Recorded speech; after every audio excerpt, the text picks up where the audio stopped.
Hi friends, welcome to my channel. இன்னைக்கு நம்ம பார்க்க போறது மண் பாத்திரங்களை வாங்கும் பொழுது அதை உபயோகிக்கிறதுக்கு முன்னாடி செய்ய வேண்டிய விஷயங்கள் தான்.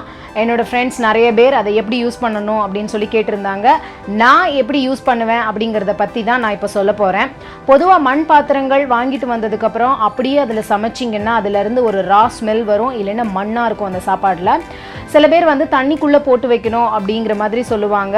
நான் மானாமதுரையில் நேரடியாக மண் பாத்திரம் வாங்கும்போது அங்கே இருக்கிறவங்க எப்படி அதை யூஸ் பண்ணணும் அப்படிங்கிற சொன்ன டிப்பை தான் நான் இப்போ உங்களுக்கு சொல்ல போகிறேன். நான் அதை தான் ஃபாலோ பண்ணிகிட்ருக்கேன். ரொம்ப நல்லாயிருக்கு.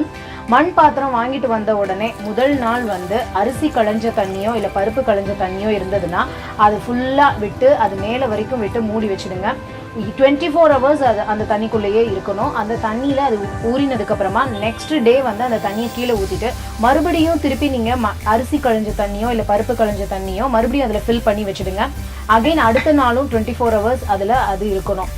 முடிஞ்சதுக்கப்புறமா அடுத்த 3rd day மார்னிங் அந்த தண்ணியை கீழே ஊற்றிட்டு ஒரு பெரிய பாத்திரத்தில் ஒரு 2 to 3 liters தண்ணி மிதமான சூட்டில் சுட வச்சு அந்த தண்ணியை மறுபடியும் அந்த பாத்திரத்தில் ஊற்றி வச்சிடணும்.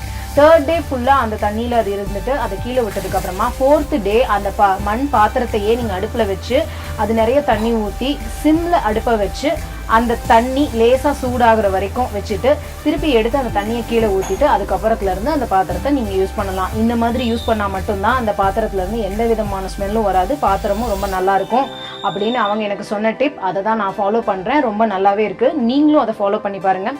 இந்த வீடியோ உங்களுக்கு பிடிச்சிருந்ததுன்னா லைக் பண்ணுங்கள், உங்கள் ஃப்ரெண்ட்ஸ்க்கெலாம் ஷேர் பண்ணுங்கள். நம்ம சேனலை இன்னும் சப்ஸ்கிரைப் பண்ணலைன்னா கண்டிப்பாக சப்ஸ்கிரைப் பண்ணுங்கள். தேங்க்யூ.